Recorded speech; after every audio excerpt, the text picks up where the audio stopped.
ஆவட்டி அரசு பள்ளியில் உங்களுடன் ஸ்டாலின் முகாம் அமைச்சர் சி.வே. கணேசன் துவக்கி வைத்தார். கடலூர் மாவட்டம் திட்டக்குடி அருகே ஆவட்டி அரசு பள்ளியில் உங்களுடன் ஸ்டாலின் முகாம் நடைபெற்றது.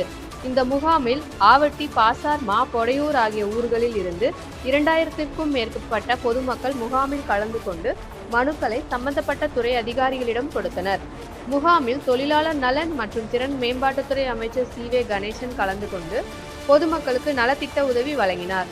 கூட்டுறவு வங்கி மூலம் மகளிர் சுய உதவி குழுக்களுக்கும் கால்நடை பராமரிப்பு நிதிக்கான காசோலையை வழங்கினார்.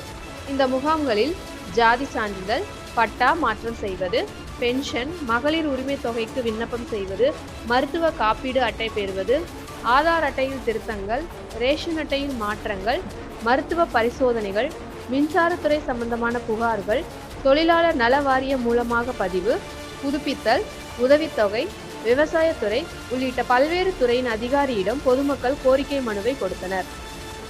மனுக்களை பெற்றுக்கொண்ட அதிகாரிகள் 1 மாதத்திற்குள் உங்களது மனுக்கள் மீது உரிய நடவடிக்கை எடுக்கப்படும் என தெரிவித்தனர். விருத்தாச்சலம் சார் ஆட்சியர் விஷ்ணு பிரியா, திட்டக்குடி தாசில்தார், வட்டார வளர்ச்சி அலுவலர்கள், அனைத்து துறை அதிகாரிகள், ஒன்றிய செயலாளர் பட்டூர் அமிர்தலிங்கம், செங்குட்டுவன், நகர செயலாளர் பரமகுரு மற்றும் பல்வேறு துறை அரசு ஊழியர்கள், பொதுமக்கள் உள்ளிட்ட ஏராளமானோர் கலந்து கொண்டனர்.